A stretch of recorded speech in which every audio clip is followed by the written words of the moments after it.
সফল স্পট কিকের পর শেষ মুহূর্তে একটি চমৎকার ওভারহেড কিকে গোল করলেন ক্রিস্টিয়ানো রোনালদো। 40 বছর বয়সী এই তারকা ফুটবলার পোল্যান্ডের বিরুদ্ধে দ্বিতীয়ার্ধে গোলের উৎসবে পর্তুগালকে উয়েফা নেশনস লিগের কোয়ার্টার ফাইনালে পৌঁছাতে সহায়তা করেছেন।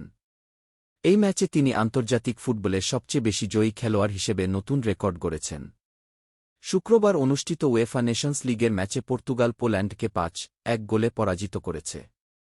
রোনালদোর দুটি গোলের পাশাপাশি রাফায়েল লেয়াও, ব্রুনো ফার্নান্দেজ ও পেদ্রো নেতো একটি করে গোল করেছেন। এই জয়ের ফলে পর্তুগাল গ্রুপ চ্যাম্পিয়নও হয়েছে, যেখানে তাদের 5 ম্যাচে 4টি জয় ও একটি ড্র রয়েছে, মোট পয়েন্ট 13। রোনালদোর পর্তুগালের জার্সিতে জয় সংখ্যা এখন 132টি।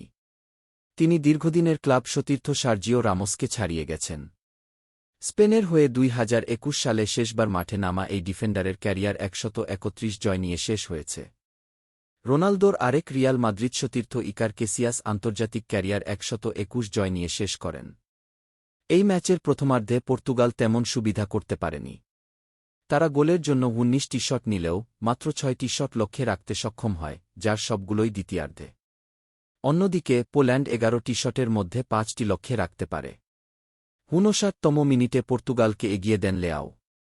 70তম মিনিটে পোলিশ ডিফেন্ডার ইয়াকুব কিভিওরের হাতে বল লাগলে পর্তুগাল পেনাল্টি পায়। রোনালদো পানেনকার শটে স্কোর দ্বিগুণ করেন। জাতীয় দলের হয়ে সবচেয়ে বেশি বয়সে জোড়া গোল করার রেকর্ডও এখন রোনালদোর। 39 বছর বয়সে আন্তর্জাতিক ফুটবলে তার গোলের সংখ্যা 7টি। 80তম মিনিটে ব্রুনো ফার্নান্ডেজ দূর থেকে শক্তিশালী শটে গোল করেন। 3 মিনিট পর রোনালদোর পাস থেকে ডান পায়ের শটে স্কোরলাইন 4-0 করেন নেতো।